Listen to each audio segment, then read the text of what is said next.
Here's a badge, here's a gun. We expect you to know everything the attorney knows after 6 months of basic training. And hopefully you'll go through your career without any conflict and learn on the way. And if you don't, you'll either end up fired or in jail. I mean, it's the only profession that does that. You go to Walmart, you go to Target, you go to any other private sector, and one of those people tell you, or they get caught saying that they would have killed you, and they're gonna be fired immediately. When private sector has higher standards than law enforcement, it's because you don't compete with anyone. Any questions before I start my part? No, you gave me everybody's name and badge number right off the rip. That's great. Yeah, exactly. You guys are ready. I knew you would love that. And no one was named right here. I couldn't believe it. Some of the best advice I got from one of the older officers is like, you can't approach a situation up here. You come out in the situation and you're up here, you've got nowhere else to go. And to the effect of de-escalation. You start down here and you work your way up if you have to, and you try and bring things down. And that's something I've been really proud of with this police department. Officer Utter in the Danbury Police Department in Connecticut, and he says 20 years ago that mother effer would have been dead. His teeth would have been missing. I would have done it. This is not going to end well with you, you know that. 5 years ago with this shit, he would have been on the fucking ground. Absolutely. 10, 15, 20 years ago, that motherfucker would be dead. He'd be fucking, his teeth would be missing. I don't fucking do it. So he says that on body camera footage, and the officer next to him that he's saying it to says, right. And as far as the craziest time I've ever been arrested, it was probably recently in New York City. They just grabbed me up and it was not a good experience at all. Don't touch me. Don't touch me. Hey, get off of me. Get off of me. Get off of me. I'm going into my building. Pay for this building. Yeah, we pay for this building. That's right. We do pay for this building. I'm getting. Don't push me. Put your hands behind your back. Looking for what? Stop resisting. All right. You were looking for this. I was looking for what? This interaction. I was looking for you to take away my freedom? This policy is illegal. Sir. Captain. How are you, Mr. Good to see Reyes? you. Likewise, nice to meet you. Nice to meet you. North Bergen's really standing up. And I want to shout out the Hubbard Police Department because they were the first police department to invite me in order to do a training. Detective Sergeant Mike Bannock, he did a great job. What he has exposed from bad behavior and police really opened my eyes. I should get to work, is that what you're telling me? You're busy. This is private property, okay? You're not going to video me and I'm going to tell you right now, I'm not the one, okay? I gave you the information you needed, and I gave you your outlet. You're giving your outlet. No, you want to stand there and hold your cell phone in my face with what you wanted to do. I know that cell phones can be altered and modified to be used as tasers or a firearm. Fictional crap, in my opinion. Camera of mass destruction. We're all human here. We all have emotions. It's always very good to be in control of your emotions. My mother taught me that. Be in control of your emotions because then no other man or woman can control you. I thank Sean and all the other activists who make us be better in our profession. Hey, what's up guys? Long Island Audit here, back again with another video. Today's video is extremely special. We have been invited by the leadership here at the North Bergen Police Department to tour their facility, participate in some meetings. They are really for transparency here, so I can't wait to show this video to all of you. We're also gonna tour their town hall, courthouse, do a little ride along at the end, so stay tuned for all of that. I truly appreciate your support, each and every one of you. Without further ado, let's get into it.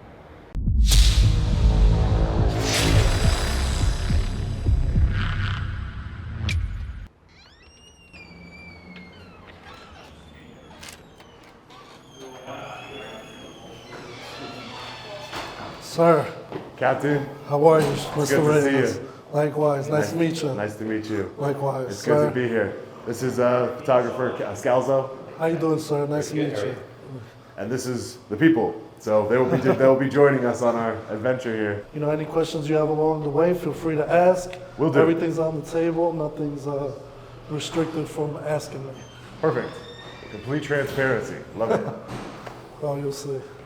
What we're going to do right now is I'm going to introduce you to our command staff, which includes Chief of Police, Deputy Chief, and some of the commanders for each division. All right? Just give me. So how's everybody doing? This is Sean Paul Reyes from Long Island Audit. We have Hello, everyone. Chief Peter Facilis, Deputy Chief David Corpusero, Deputy Chief Robert Farley.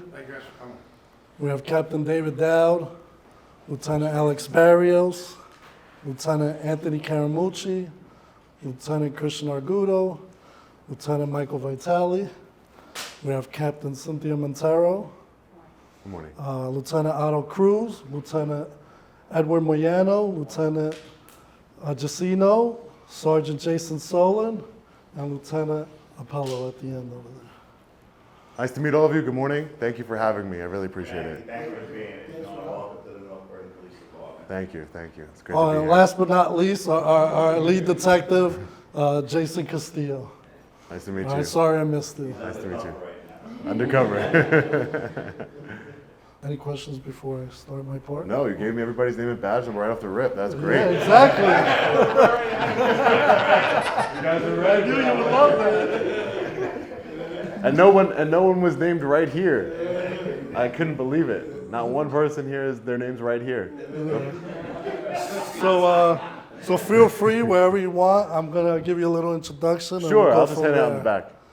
So just so you guys get a little perspective, I know we've done a lot of training on First Amendment, thanks to the chief and the deputy chiefs.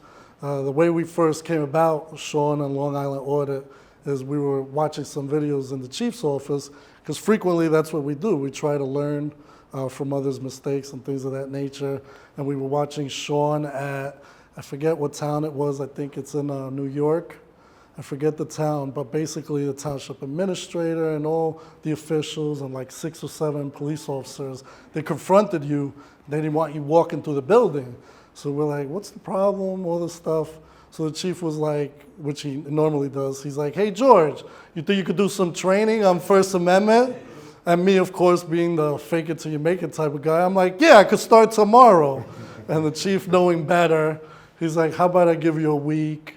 And we take it from there and see where the training's at and start with roll call and everybody else. So as soon as I left that office, I was like freaking out because I'm like, oh my God, First Amendment. I know it's freedom of speech, freedom of the press, but how am I going to teach it and build a work product that we can actually translate into the field and people actually know what they should do and what they shouldn't do?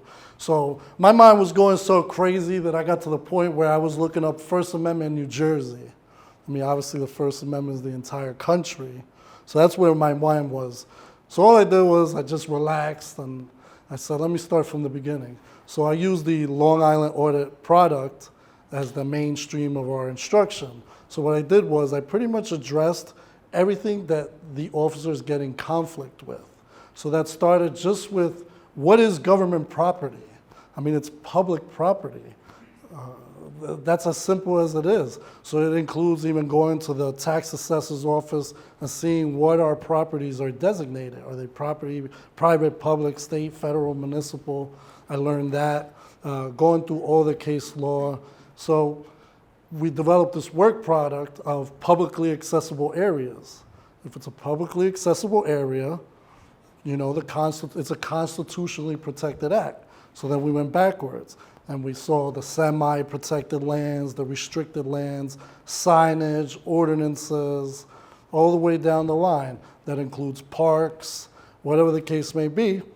So then I realized, even with identification, you know, New Jersey is not a stop and identify state.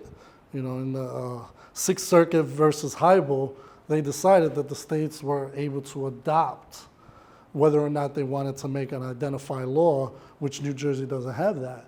And the common perception is to charge for obstruction, which under State v. Camilla we can't. So basically what I'm getting at in all this is I thank Sean and all the other activists who make us be better in our profession. And without further ado, I'd like to introduce Sean Paul Reyes, Long Island Audit.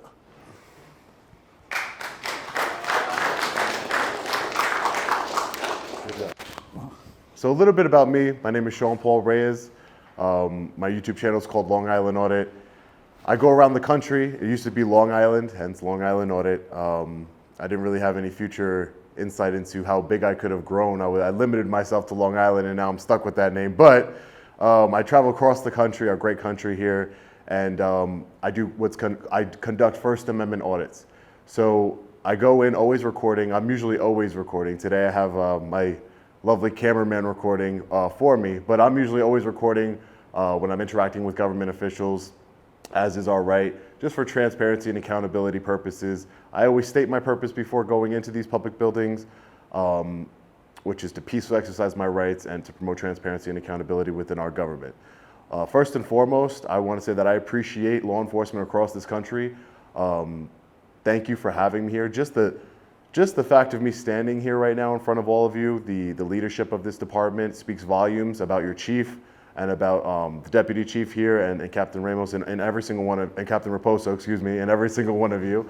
You know, because in my line of work in activism, First Amendment auditors and law enforcement seem to be at odds, which to me is, it doesn't make any sense. A First Amendment auditor and a law enforcement officer seem to have, especially if you're watching mainstream media, all the coverage on First Amendment auditors, an adversarial relationship. And that shouldn't be the case at all. There should be no type of animosity between the two. We're supposed to work together. Your job is to uphold, all of you took oaths to uphold the United States Constitution, and I'm sure you all, just by me being here, take that oath very seriously. And your chief was telling me that he's very big for transparency and accountability. So we, the people, appreciate that. I call everybody that works for the people public servants, not in a derogatory sense. Some public servants take that as some sort of slight towards them, but really, it's an honor to be a public servant. It's an honor to serve the public and the community that you guys serve here, especially in North Bergen. And again, I started off one day just watching. I was watching years. I used to watch these videos just for entertainment and to learn and everything else. And I noticed that there were some activists that would occasionally escalate the situation and agitate the situation to try and provoke a response. There were some like that, and there were others that peacefully exercised their rights, and I saw both sides, and I like to think of myself as a pretty reasonable man, and I saw both sides of it, and I said, you know, either way, the police should respect our rights, because it's our right to, like it or not, it's our right to use profanities towards police officers. That's the right. I don't personally agree with it. I've never used a profanity in any of my videos towards any police officer. I treat people with the same respect that I'm given, and I completely believe that that's the way everybody should handle it, because we're all human here. We all have emotions. It's always very good to be in control of your emotions. My mother taught me that. Be in control of your emotions, because then no other man or woman can control you. Be in control of your emotions. Don't allow anybody else to provoke you, because there's going to be people out there that hold a camera that are going to try and provoke you. Just like my rights have been violated all across this country by people who are wearing uniforms similar to the ones you're wearing today. I've been put in jail. I've been arrested a total of 7 times, I believe. All of those times I've been arrested, all the charges have either been dismissed, or I've won in court, or they've been dropped down to infractions to deny my right to a jury trial. Again, it's not just law enforcement that I'm trying to, promote for transparency and accountability. It's the whole system. It's the prosecutor's office, the judicial system, but it starts at the ground level here with law enforcement. So I like to say that just because I've had my rights violated many, many times, and if you've seen any of my videos, a lot of the times it's really it's remarkable how these law enforcement officers are acting, and they'll put their hands on me and they'll take me to a jail cell, and at the end of the day, I don't have any. I'm standing right here in front of all of you, and I appreciate being here, and every law enforcement officer I come in contact with, I treat them with the respect that they deserve, and I only ask to be treated with the same respect. So just because I've had bad experiences across, you guys deal with mainly in right here in North Bergen. I deal with across the country, and between, here to California and even Hawaii recently, I've dealt with many law enforcement officers, and a lot of them have violated my rights, and I don't hold any animosity. So I say that if you see somebody holding a camera, yes, there might be some who are holding the camera and they call themselves First Amendment auditors that will, not treat you with the utmost respect, and they will say things that will bother you, and they will do things that will bother you. Be in control of your emotions, and remember, that's not every single First Amendment activist. That's not someone comes up to your traffic stop recording, someone comes into your into the public buildings here recording. Don't automatically assume that they're here to start any trouble with you. That could be the case, but don't automatically assume that, because I would never assume that from law enforcement. If I come in contact with law enforcement, I don't automatically think, oh, this guy, this woman, this man is going to violate my rights. So just basically, I watched Cops, I watched, Live PD. I've always very fascinated with the interactions, and when I was watching First Amendment Audits, I'm like, why are people so triggered by a camera? Especially, and I point out in one of my videos, there's usually cameras everywhere we go, whether it's a private company, in the public sector here, there's cameras everywhere watching our move all the time. So cameras are good for all of you. Cameras are good for us. It keeps the transparency, it keeps accountability, that no one could say anything that you didn't do, say something that you didn't do, and try and, just because you're arresting them for for breaking the law, they could lie on you and say something that you did something that you didn't. And so it works both ways. A good officer would never have a problem with the camera, never, and I don't see why you would. And in Suffolk County, where I reside and where this all started, they recently they're using body cameras. They had to get paid to use those body cameras as part of the union. Again, there's a lot of facets in what's going on here, that the unions and everything else, it's hard to implement transparency and accountability. But I started doing it, and I gained support from the people, and I always attribute I'm here today because of the people. We the people from across the country. That's why I'm here today. I don't even show my face in 90% of my videos unless I'm talking. So for those of you watching for the first time and seeing my face, hi. But it's not about me. It's about we the people. It's about respecting our rights. It's about the collective. And that's what we're trying to accomplish here today. And I look forward to taking a tour of your facilities here, getting to know some of you, and I appreciate the work that you guys do here. I can't wait. So I hope this video is seen by as many people as possible. I know it will be seen by hundreds of thousands of people across this country and the world. And North Bergen's really standing up. And I want to shout out the Hubbard Police Department, because they were the first police department to invite me in order to do a training. Detective Sergeant Mike Bannock, he did a great job. He's seen some videos and it angered him what happened to me. What he has exposed from bad behavior and police really opened my eyes. I should get to work, is that what you're telling me? You're busy. This is private property, I'm okay? not doing anything. You're not going to videotape me and I'm mad at you. I'm going to tell you right now, I'm not the one, okay? I gave you the information you needed, and I gave you your outlet. You're giving your outlet. No, you want to stand there and hold your cell phone in my face is what you wanted to do. Yes, you do. Take your cell phone and go and make your complaint, okay? Okay. Can I grab my cell phone? Stay right here. Through my training experience as a law enforcement officer, I know that cell phones can be altered and modified to be used as tasers or a firearm. Fictional crap, in my opinion. Camera of mass destruction. Just as a citizen to citizen, because we're all citizens here. We are all citizens of this great country. You guys just took an oath to uphold those our constitutional rights, and I applaud you for that, and we appreciate you. And no one that supports me and no one that is in alignment with my views want to abolish police. Those are radical ideas that sometimes get attributed to First Amendment auditors, but that's not, law enforcement officers are needed in this country, and we appreciate them. But when you go as far as to say, for example, if you go too far and say all law enforcement officers are heroes, I like to think that a hero is made. Just because you got hired at a job and you put on a uniform doesn't make you a hero. A hero is determined by our actions. I'm no hero. A hero is determined by our actions. You ran into a burning building, you did this. Yeah, that was heroic, and you could be determined a hero. But just automatically idolizing anybody who wears a badge and back to blue all the time, it's the wrong thinking. And for all of us, we're all part of this great country here, and we don't want tyranny to overcome this country. We don't want anyone to be above the people as a whole. So again, thank you for having me here. I really appreciate it. I look forward to touring your facilities, and getting to know each and every one of you. Thank you so much. I appreciate it. Thank you, guys. Thank you. Can't wait. Gonna have the chief. You want to say some We've got words? about an hour of time. Thanks. That was excellent. Thank All you. right. Thank you. Thanks, Chief. Deputy Chief. Chief Peter Facilis.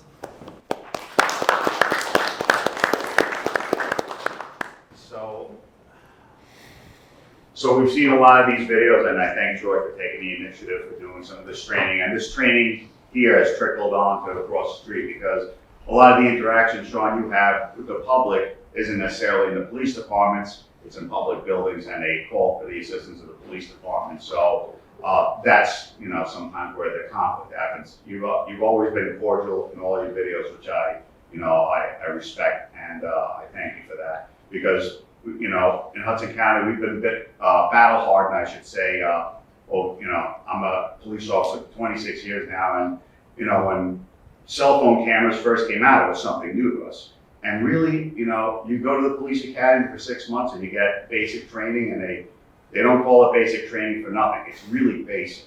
So, how much time do you spend on the First Amendment in the police academy was something that wasn't really, on, a point of interest, really. You worry about your case law and your Fourth Amendment rights, search and seizure. These are some of the things that police officers, when you come down to the Constitution, have to deal with. So, over the past several years, First Amendment's become a big issue. Now we're dealing with Second Amendment issues and legislation on firearms in the state, which is complex in itself, just with the different types of legislation and court rulings. But when a police officer comes out of the academy, you've got this mold, this basic training. So a lot of the interactions, I think, you see out there, the police officers never had this experience, and they don't have the knowledge and the confidence to apply that knowledge. So, it's incumbent upon, us as administrators and law enforcement officers and supervisors to make sure that our officers have the knowledge to deal with the public, because a lot of these people, they don't know. I remember my first, again, I go back a long way, but cell phones, I had a cell phone with an antenna at one point. So, and then they started recording it. And, sometimes people don't know how to deal with a camera in their face. And I've had cameras pretty close to my face. Again, we're from Hudson County, battle hardened. There's a lot of, contentious political contests in the county. So a lot of officers in this county have, dealt with that. So with that being said, the officer has to have that knowledge to be able to apply it and have the confidence, because there might be somebody else in another department, another building saying, hey, we want this person out of here. But, in New Jersey, there's no such thing as no loitering. There's a very fine scope of what, loitering accounts for. If you wanted to stay in this hallway in a 24-hour facility for 24 hours, there's no law against it. But, the officer that you encounter, whether it's a, first line supervisor or patrol officer, they have to understand and know the laws, how it applies to public spaces. Because at the end of the day, this is one of the biggest things, public spaces. And a couple of times we got stumped. We're going like, there's kids there, and we don't know everything, and then you really have to dissect it and take it down to the granular level to figure out, if this is correct.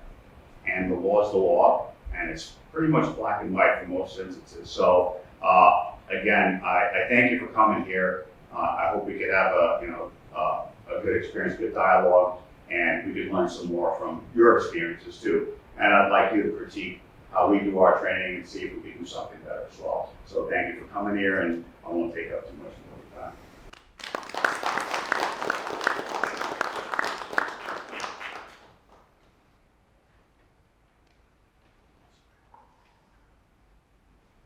So like the chief said, he hit it right on the head, Mr. Reyes.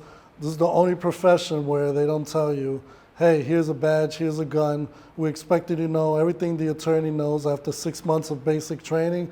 And hopefully you'll go through your career without any conflict and learn on the way. And if you don't, you'll either end up fired or in jail. I mean, it's the only profession that does that. This is why I want to thank the chief and the deputy chiefs who have let me put this on, the chief Facilis who has empowered me to do the trainings in the department, which started with body cams and everything else, as we're one of the first in the county. And so like I said, thank you, Chief, for everything you've done for this department. Any questions for Sean? What was the most serious arrest you were arrested for? As far as the circumstances or the charges? Okay. So I would say the highest charge I've ever, I was arrested for wiretapping in Illinois for recording inside of the city hall doing a open records request by the city administrator. And when they got back to the station, they realized that didn't really make any sense, I guess. So they just disorderly conduct. You know, again, I don't necessarily agree with a lot of the disorderly conduct charges. That's usually one of them. It's usually always for either disorderly conduct, which if you've watched any of my videos, I am far from disorderly. And the number one is trespassing, criminal trespassing, simple trespass, because it's the law on criminal trespassing is you get told to leave, and if you don't leave, you will be arrested. But if that was just the law and you could do that to any citizen in any public building, it could be a political opponent, someone who doesn't support the mayor, the administration, and you could just say, I don't want this guy here. He's doing too many Oprah requests. It's annoying us, you know, we're just going to, you're trespassing the building. It's a slippery slope in order to remove people from public buildings just because, for no apparent reason. If someone's breaking another law and they're doing something and they're interfering with how the business of the facility is conducted, you know, I can see that. But just exercising your rights and then weaponizing the criminal trespass statute, which is going across this entire country, is not something that some states do have, like a case law where they say, you know, as long as you were complying with all laws, you can, that's an affirmative defense to criminal trespassing. And as far as the craziest time I've ever been arrested, it was probably recently in New York City. They just grabbed me up and it was not a good experience at all. Members of the public are prohibited from recording inside here. If you're going to leave, can you calm down and I'm very calm. For what? It's a crime to be filming inside of Wrong. a police station. Wrong. It is. He just told you that it wasn't. Right there. He just told you. The lieutenant just said that it wasn't. Here it is. That sign is not a law. It's not. It's a law in this building. Are you recording it? Yeah, I'm taking pictures and video for my safety. You know, no, you have to shut that off. It says right here, members, they're supposed to record. I mean, so if you have to record, you have to step out. This is 100% public. This is a public lobby. This is a public lobby. I'm going to ask you to de-escalate a little bit. You need to go outside. You need to step de-escalate. outside because then it's handcuffs afterwards. So step out. Don't touch me. Don't touch me. Don't. Hey, get off of me. Get off of me. Get off of me.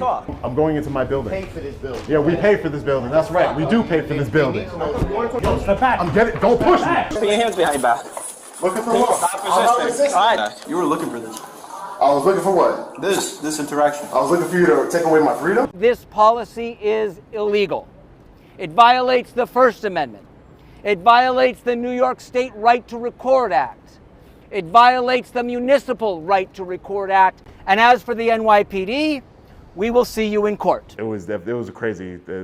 But that was, and then they applied. I don't know if you as law enforcement officers here and as the command staff here, the two officers in the NYPD applied for order of protections against me for the judge because apparently I'm a cameraman and that's dangerous to them, and they applied for it. But what we uncovered is they applied for order of protection because in New York City you have desk appearance tickets. There's a law that mandates that you will be released on a desk appearance tickets except for specific scenario, which include an order of protection being applied for. So we believe they applied for order of protection in order to keep me, they conspired together in order to keep me in there longer. Again, it's one thing there is a policy in the NYPD that says you cannot record in the precincts in direct violation of not only the United States Constitution, but New York State and New York City law. So we're working that out in the court system. But even if you thought that you were doing the right thing by arresting me, because that's what you were told by your superiors, there's a way to handle it. Now, doesn't mean you put your hands on me and, you know, that you could just say, hey, sir, can you put your hands behind your back? Like, there's a way to, you know, I guess violate someone's rights. But if you're going to violate my rights, don't take it to the extreme where you're conspiring against me and you're saying, oh, so that way I can go to central booking and spend more time in jail. And that was a horrible experience. But yeah, those two. You have a background in education? I don't have any, so my educational background is just 2 years of college. I learned a lot from attorneys, law enforcement officers like yourselves from across this country. I speak with correctional officers, law enforcement officers. A lot of them reach out to me on a personal level because they're scared of the retaliation that for supporting someone like me, and that's what makes this moment very big, is because, you know, it takes a lot of courage from your chief here because I've seen it. Hey, I love your videos. I tried showing my partner your video, and he's like, why would you watch that guy? He's just there to agitate the police. And there might be some of you in here right now that might think that that's what I'm about, or that's what First Amendment auditors do. And, you know, I'm here to try and bridge the gap. I'm here to try and say that's not every First Amendment auditor, just like not every law enforcement officer is a tyrant. There are tyrants out there, and there are provokers with cameras out there on both sides. But we need to come together and realize that we all want one thing: freedom in our country, and we want safety for everyone, but freedom above everything else. You don't want to lose freedom for the illusion of security or the illusion of safety, because that's when this country was founded, you know, in a revolution. We don't want that. We want people to just be free and exercise their rights and be able to be transparent. So education, just 2 years of college, but I've studied, just like Captain here, I've studied case law. I've talked to many attorneys over the last 2.5 years, and I'm learning every day, and I love to learn, and things change too. Case law changes, and I love to learn, and I hope I learned something here today. I've definitely already learned something, but I'll save that for the end. With your travels throughout, and you know, you branched out from Long Island and New York and all that, and you're in New Jersey, and you know, we've seen videos throughout the United States.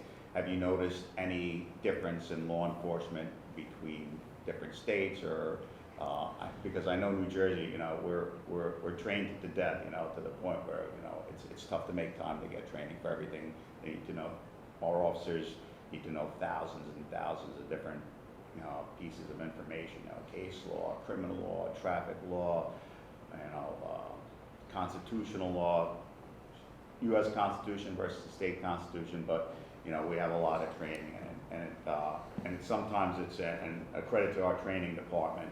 You know, we get everything done in a timely fashion, and this type of training here, that's the stuff that, you know, we feel that is like important as well, as besides the mandated stuff. So I think New Jersey in general, with all the training mandates, we're ahead of the curve for most of the country. But have you noticed a difference between states and law enforcement agencies throughout the country? I would say budget definitely seems to play a role, because I've been to small departments, I've been to large departments, but not so much, because the NYPD, for example, has a $1 billion budget, and I believe last year they spent $2 billion. They went over by $1 billion with overtime and everything. So throughout the country, it's pretty much the same thing. I think it really comes down to the leadership of the department. Because it comes, if you know you can get away with something, and you're that type of person, you're that type of law enforcement officer, you're probably gonna, you know, cross that line because you know you can do it. You know you can get away with it. Whereas here, you might not know, because even if you don't like me, you're not gonna treat me bad because the chief over here is, you know, invited me here, right? So again, you might not like me very much, but you're not gonna say it to my face because the chief doesn't like me. But the chief likes me. So again, it's all about leadership, and that's why it's very important, Chief, that, you know, every department, it's always from the top down. Leadership is super important, and I think that really affects everything. As far as like a geographical difference, no, I haven't seen it. Again, and I think it also comes down to each individual officer. Are you going to, I have a friend, Detective Matt Thornton from Illinois, and he went viral on TikTok for saying something like millions of views about First Amendment auditors, like it's just a camera, relax.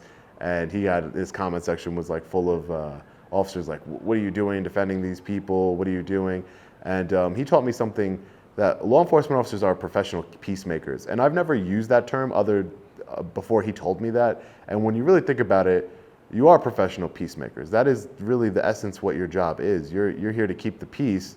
That doesn't mean you have a lot of discretion on your job, and especially when it comes to these minor crimes, you have discretion that you could use. So and that's part of your job, is to use your discretion. So if someone's not hurting anyone, I understand that there are laws that you need to uphold, but again, discretion is a big key, and I think it comes down to the individual officer from across the country. How are they going to act? Are they going to de-escalate the situation? I know you had some sort of all of you have probably had some sort of de-escalation training in your tenure here as a law enforcement officer. And maybe, I think from what I've seen, a lot of people don't implement it. And it's the most, I implement it all the time. And, it's the most important tool that you have, because it's not only for everyone's safety, because you don't know what that person that you're talking to is capable of. You don't know their intentions.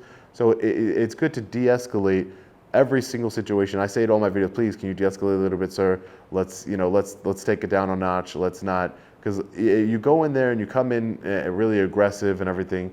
Not all the time you're going to run into a nice guy like me that's just going to be like, hey, sir, please de-escalate. They're going to escalate right along with you. And it seems like, saying de-escalate is kind of like makes it escalate somehow. I don't know. I got to figure out a way around that. But so you're going to get somebody who's going to escalate the situation right along with you. And then, again, it all comes down to your emotions. Don't let anyone control your emotions. It doesn't matter. You control yourself. And, at the end of the day, you're responsible for your own actions. Everybody is. I'm a big believer in accountability. Accountability, transparency. But as far as the geographical difference, I don't really see one. Again, maybe down south a little bit is a little bit more of like a good old boy area, especially I've dealt with in Louisiana, where I've been tossed out of a building to where I rolled my ankle on a step, and I had to go to urgent care, and they didn't care. There was no accountability for that whatsoever. Which is shocking. It's just, again, that's my major problem. And I think that's why these type of incidents keep happening, is because there's no accountability. Because if I do something and you do that same thing, we're held to two different standards, right? And you see it sometimes in body camera footage. An officer gets pulled over for DUI and he's like, hey, just take me home. He's like, what do you want me to do? You're making, you did this to me. I have a body camera on. It's like, would you have let him go if he didn't have your body camera on? Just because he's an officer? And I'm sure it's not every single one, but again, there's unions that are in play. I get all there's politics that are in play, and I just believe everybody, including law enforcement officers, I believe law enforcement officers like yourself should be held to a higher standard, just because you have more authority than I do. I don't have authority to arrest anyone and put anyone in and take their freedom away from them. I can't carry a gun on my hip and display it everywhere I go. You guys can do that. You have extra authority that we the people grant you, so you should be held to a higher standard. You should want to hold yourself to a higher standard. Your department should want to hold you to a higher standard, but at least the same. I mean, you shouldn't be held to a lesser standard and get away with things that a normal person wouldn't be able to do. So, I think that's the big disconnect, because that's all in the news. This officer did this. For example, there was a body camera footage that I've received that an officer said 20 years ago you would have been dead. This is Officer Utter in the Danbury Police Department in Connecticut. He said 20 years ago, he was talking to another officer. I was filming in a public library, and he says 20 years ago that mother effer would have been dead. His teeth would have been missing. I would have done it. This is not going to end well with you. You know that. Okay, we'll see. No, I'm telling you. We're in charge here, okay? Yeah, you're going to tell me to leave, and then you're going to have to give us an ID. If you don't give us an ID, you're going to have to go. Then you're going to have to go. Not going to happen. I'm not breaking any laws. Yes, you're breaking their law. I can see the tyrant in you, Utter. Oh yeah. You're a real tyrant. Yeah. I can see it in your eyes. In law enforcement experience. Yeah. I'm still here, but I'm a tyrant. You are. Because if I was a tyrant, I'd be long gone. 5 years ago with this shit, he would have been on the fucking ground. Absolutely. 10, 15, 20 years ago, that motherfucker would be dead. He'd be fucking, his teeth would be missing. I don't fucking do it. So he says that on body camera footage, and the officer next to him that he's saying it to says, right. And then he realizes he's recording it, and you see his fumbling with the body camera, like, really like, oh my God, what did I just do? What just happened here? And when I received that, I received it, it didn't make national news. Like, an officer that has 20 years of experience, over 20 years of experience, said 20 years ago I would have been dead with my teeth missing, and he would have done it himself. That is a pretty, egregious statement to make as a law enforcement officer, and I would think, if I was the chief of that department, I would investigate that officer to see if there was anything that mysterious happening 20 years ago.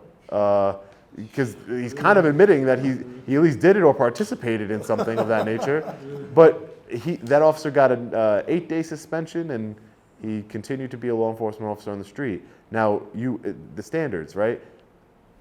You go to Walmart, you go to Target, you go to any other private sector, and one of those people tell you, or they get caught saying that they would have killed you, and they're going to be fired immediately. Why? And why wasn't he? Why wasn't he fired immediately? I'm not for firing officers or anyone for any little thing, but when private sector has higher standards than law enforcement, it's because you don't compete with anyone, right? You're the North Bergen Police Department. There is no other police department that can compete with. If somebody at Walmart disrespects me, and I can just go to Target or I can go somewhere else. And that's the problem with the public sector, is that there's no competition. It just is what it is, and we have to accept it, and that's the way. But again, it should be held to a high account, and that's something that I think was pretty egregious, and it shames the police department. It just, his family, the police department, they've received millions upon millions of views and across the country, and I think that's the big problem. But de-escalation is huge in this department, and I remember a long time ago, this going 15 years back. Some of the best advice I got from one of the older officers is like, you can't approach a situation up here. You come out in the situation and you're up here, you've got nowhere else to go. And to the effect of de-escalation, you start down here and you work your way up if you have to, and you try and bring things down. And that's something I've been really proud of with this police department. So we've had plenty of instances where we could have used excess deadly force, and there was no force used at all, or so very little force used, and we debrief these incidents. So we'll get the body camera footage, which has been instrumental in training, because we see the things we did good and maybe can improve upon, and then we also see the things that maybe we could have done better. But over the past several years, we've had plenty of instances where it could have went the wrong way, and the officers handling the situations were able to de-escalate. Notice we've got a huge mental health issue and substance abuse problem in the United States, and unfortunately there's not facilities to handle it. It used to be in jails, right, which was like probably the low end of medical assistance for a lot of people, right? Yeah. But at least you're going to jail, maybe you're detoxing, and the problem's being taken care of. Not that many people, jails are closed, not that many people go to jail, and I'm not saying by any stretch of the imagination that everybody should go to jail, but they don't have resources. There's no drug rehabilitation facilities available, and there's no mental health, and some of them they intersect, right? But they become part of the criminal justice system. So recognizing that somebody either has some kind of drug issue or some kind of mental health issue, we could deal with de-escalating at the person's, not just acting that way for no reason, but there's underlying causes why they're acting like that, and we spot it, we address it. And I've been really proud because there's like 2-3 cases off the bat that were handled, quite well. It could have ended up differently. Another thing is, our less lethal. We adopted conducted energy devices, but we're relying less and less on them. I see that it's better to invest money in training officers in de-escalation than to even, you have that as a backup. You have your less lethal, you have your lethal, weapons. But spending money on training officers to de-escalate, it pays itself off in volumes. For sure.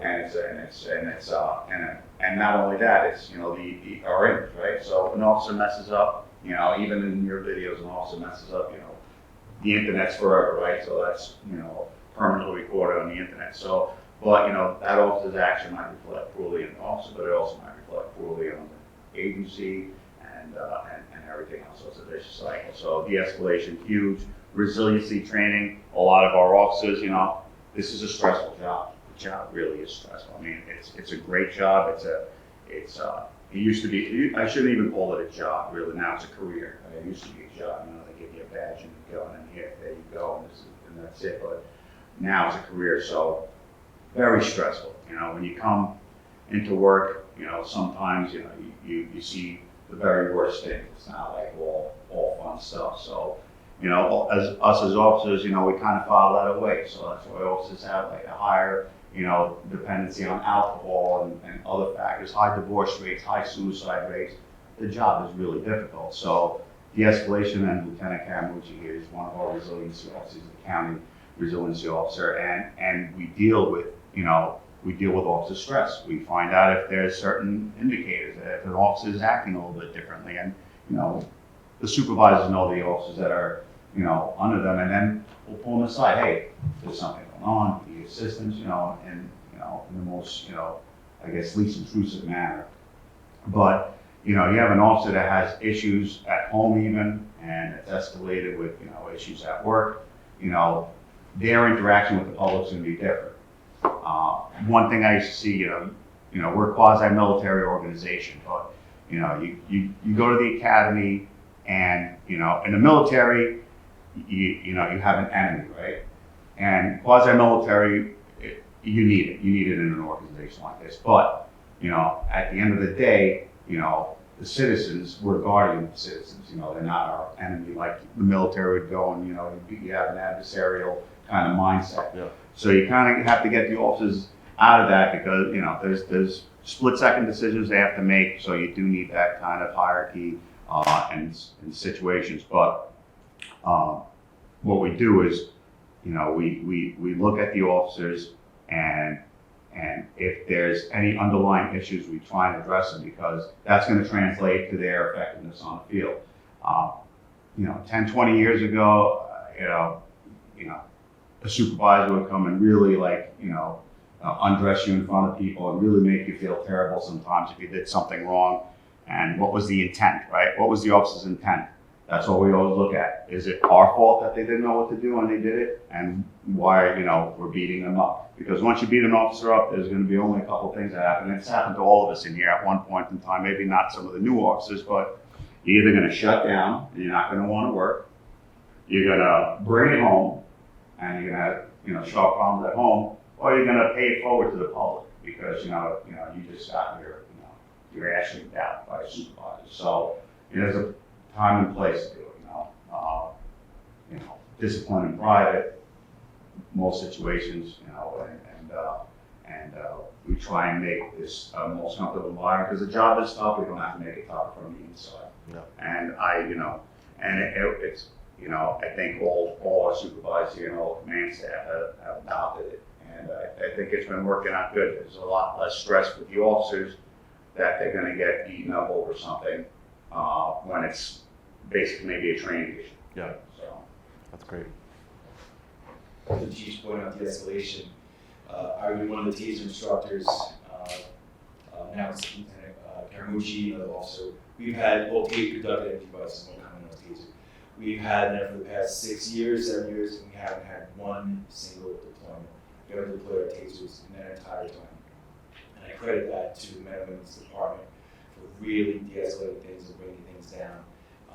And quite often, even putting themselves in danger that they didn't necessarily have to, but they did so anyway, just to resolve that matter peacefully. So I can't, this department is just so well at first at bringing things down, bringing the temperature of the room down, and talking to people, displaying empathy, trying to understand why this person is going through whatever it is they're going through, and to resolve it peacefully. So it's pretty amazing. Great. Yeah, the use of force policy changed about 2 years ago, and we do a lot of scenario-based training and a review of all uses of force, and we do training on what we could do better and everything else. So to both of what they're saying, the training is never ending. Yeah, never ending. We're all learning. Yeah, it's a constant. Training and education is a constant process, and we could speak back to the deputy chiefs when I started around the same time. There was no training budget. We barely did anything with training, but our budget's bigger than ever right now. And I credit the mayor and the commissioners for allowing us to increase our budget to be able to have the the money to conduct training and also, the resources, because, you lose an officer to training and then you have to backfill. So it's an expensive thing. So if the police department doesn't have the budget, they're not going to be able to get, they're just going to get the basic training, even if that. When we decided to become a First Amendment auditor, was there something that happened to you personally that? So no, I get this question all the time, and there's nothing in particular that I said, I'm going to become a First Amendment auditor.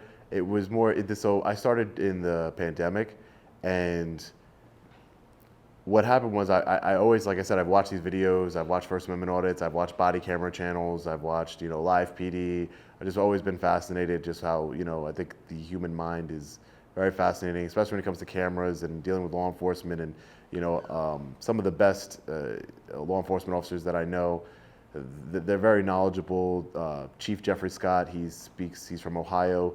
He speaks across this country and does training, and he's tells me, like, ego is one of the major, lack of training, as you stated, Chief, and ego, and those kind of tie hand in hand, right? Because if I come up to you and you say, hey, let me see what you got in your pocket, or turn that camera off, and I tell you, well, according to, this case law, I have the constitutional right to record in this public building, and you don't know that, and I tell you that, sometimes what happens is the ego kicks in because you have your lack of training, and you say, well, I'm a law enforcement officer, I know better than you, I'm telling you to stop, I have authority over you.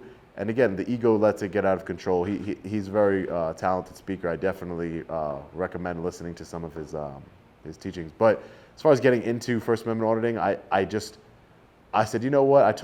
It was funny. I just went out and I said, I was furloughed from my job. I was a logistics director for a manufacturing company.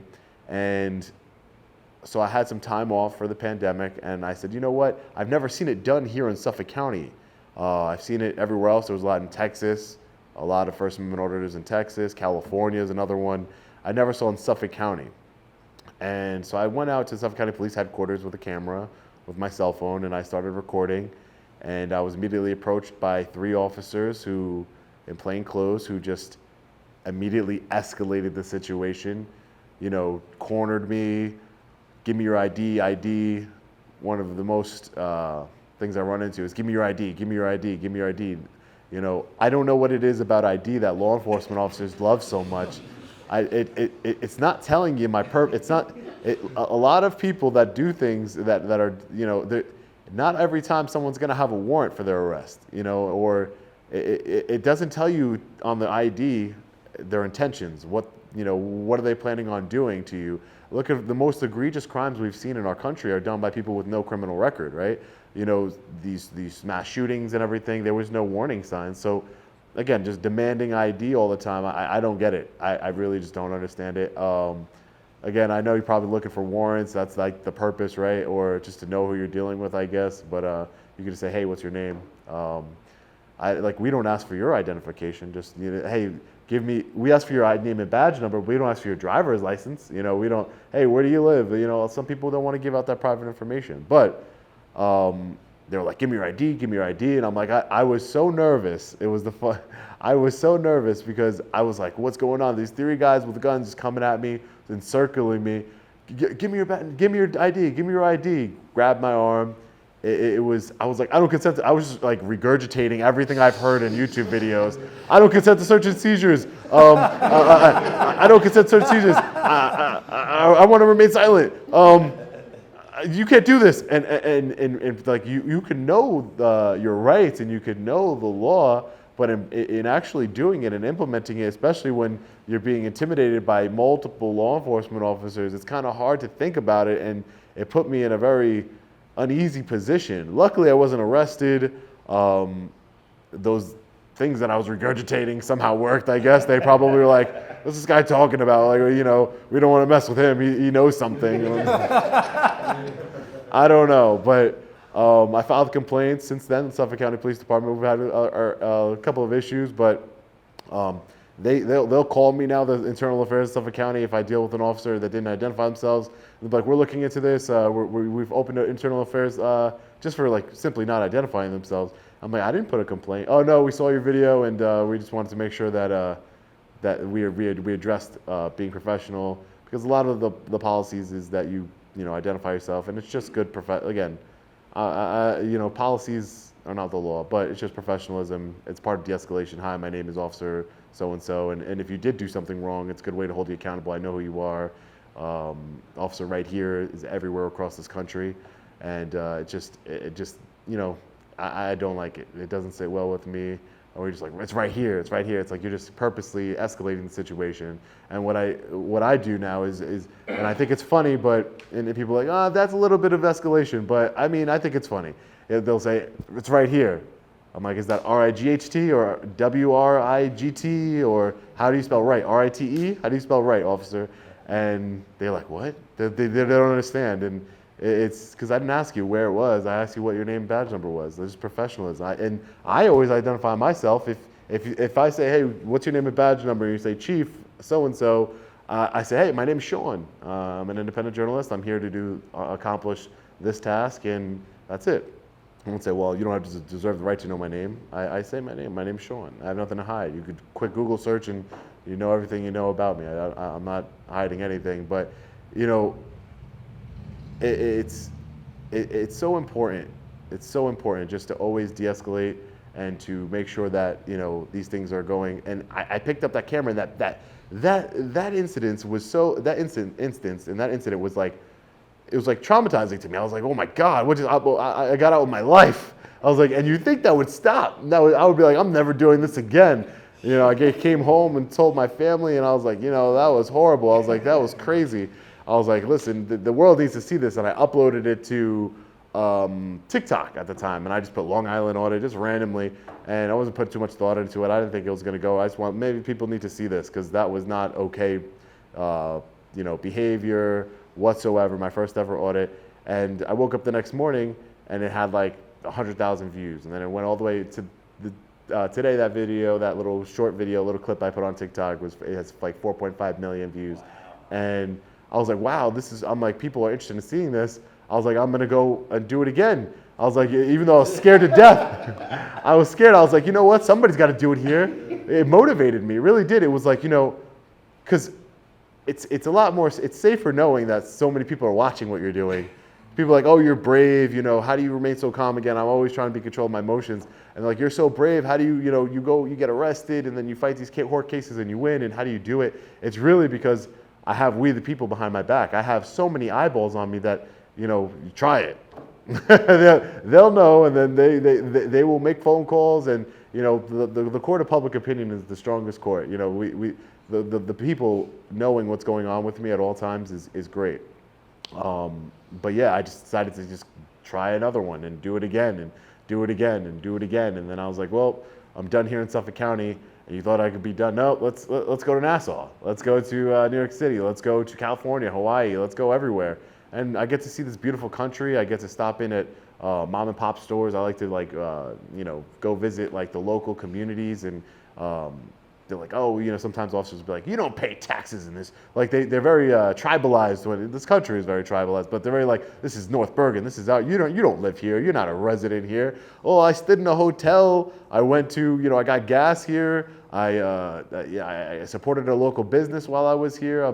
Tourism is important, and when you show your town to be, tyrannical or something, people aren't going to want to visit. I couldn't tell you how many times people are in my comment section like, well, I noticed they out of Danbury, Connecticut now. Like they never want to go to Danbury's tourism is all the way down. There's no way. Nobody wants to go to Danbury. That was a whole saga. But again, I don't know what made me keep doing it other than the fact because, at first, now if this is my career, I go and, I'm able to, thankfully I'm able to support my traveling and everything else through the people who support me and through my social media outlets.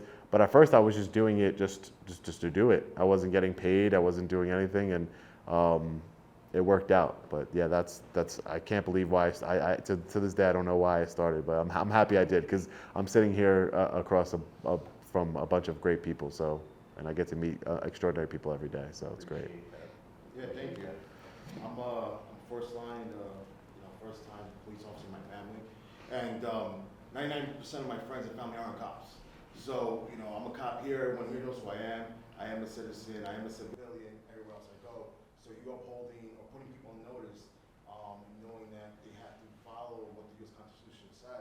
is big, you know, it's really important, so I thank you for that. Thank you. I appreciate the support, really. Thank you.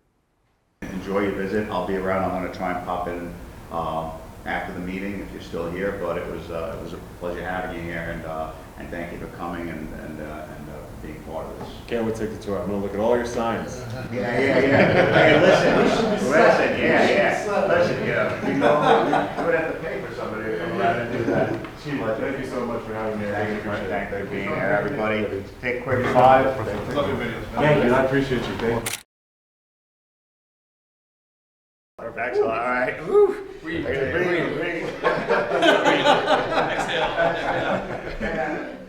All right, so we're going to take our tour around the facility here now, and Captain Raposo is going to take us around the multiple facilities, but we're going to start here in the police department. So go ahead. All right, so obviously you would come in through that door, and then you have 2 publicly accessible areas, which obviously would be this, and downstairs, which we'll see downstairs. But I'm going to take you through here.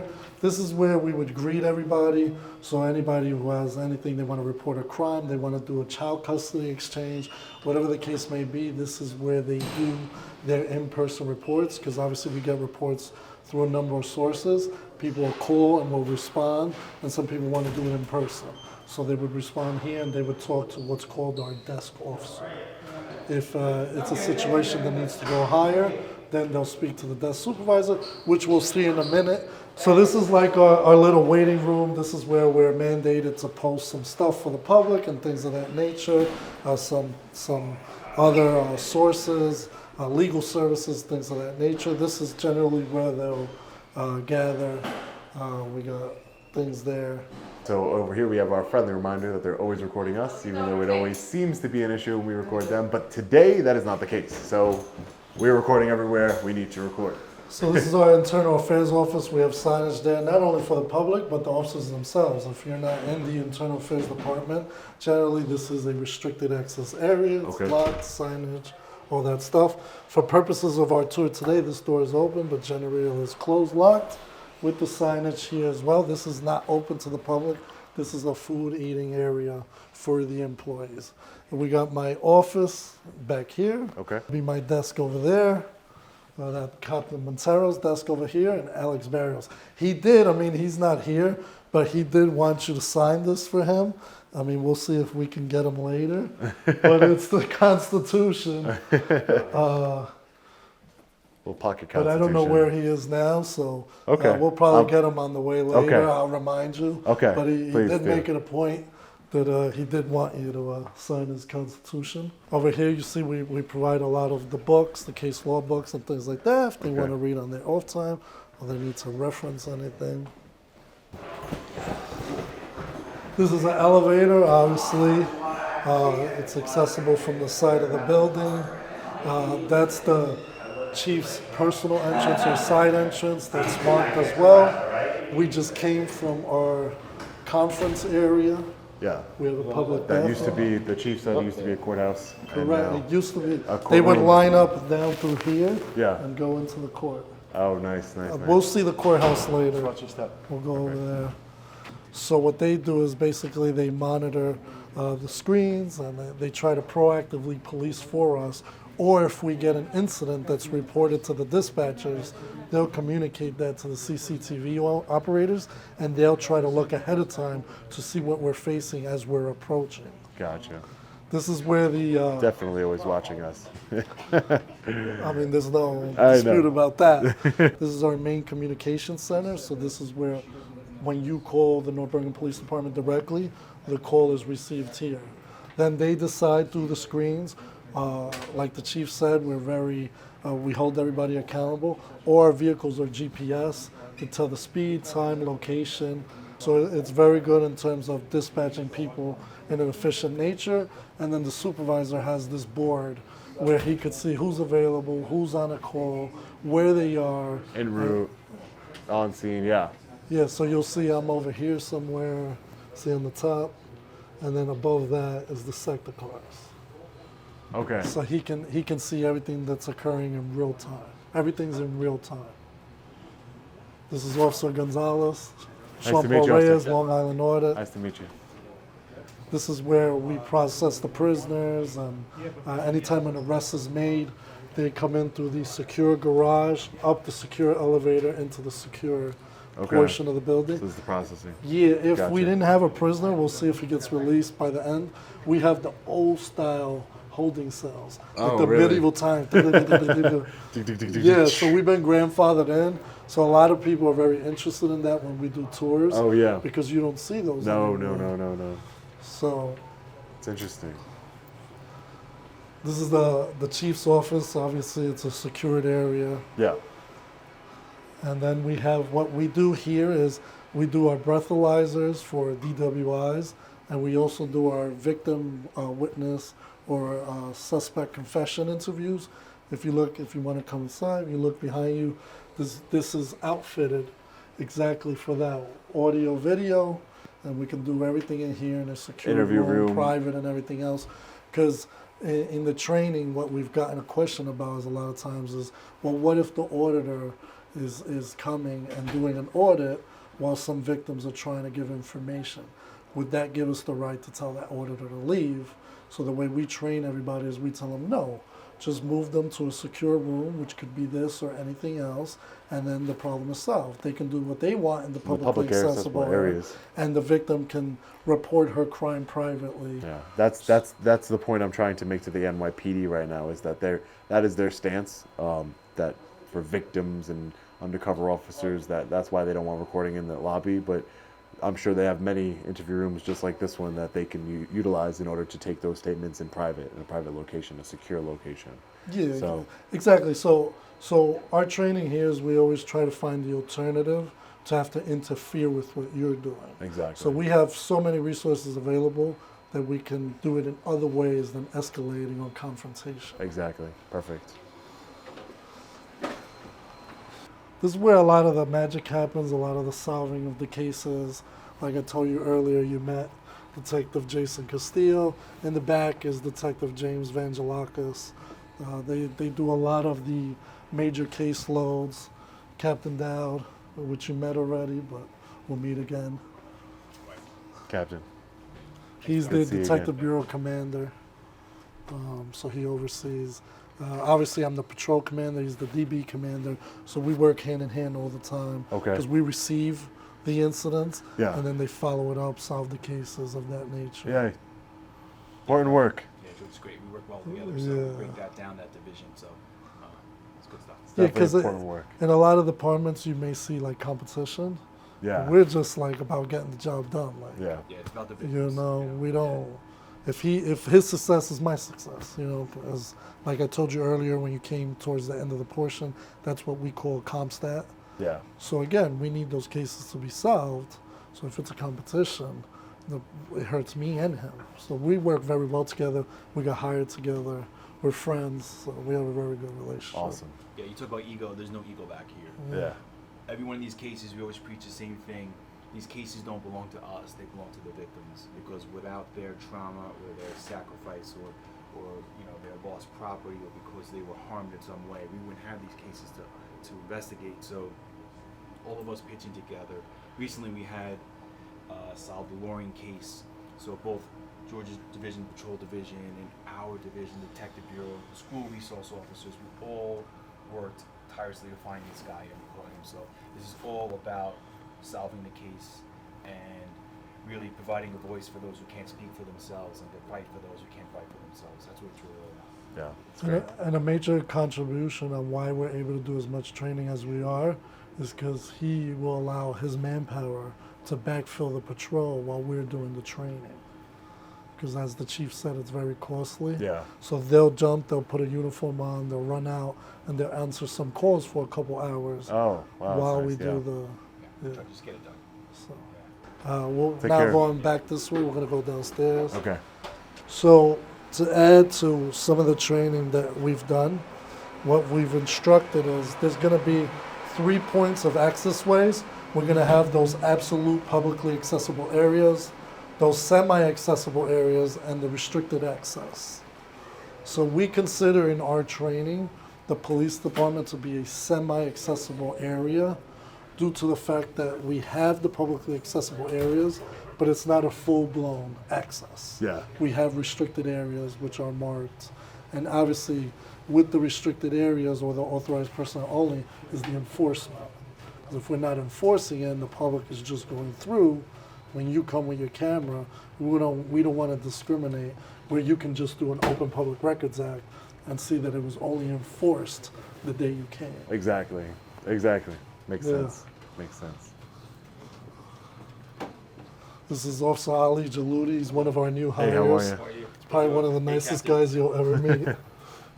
All right. We have a little, like, what we call a museum of, like, older artifacts and things of the department. You'll see, like, this picture and different things of that nature, some awards we've gotten. Back in the day, the telephone was in use. Yeah. We have a historian. Looks like the Batman phone. Yeah, we have a historian who keeps everything together. Oh, that's awesome. Yeah, that's pretty awesome. cool. I love history. If in another life I was a history, I wanted to be a history teacher. I love history. One of my favorite quotes is, "Those who do not learn from history are doomed to repeat it." Of course. Nothing. You could apply that to anything. That's how we got relationships. Yeah. Because again, we don't want to make the mistakes that everybody else is making. Exactly. It's unfortunate that people are making them. Yeah. But unfortunately, someone's got to make the mistakes. Exactly. So far, our signage, you would say, is pretty good, right? Yeah.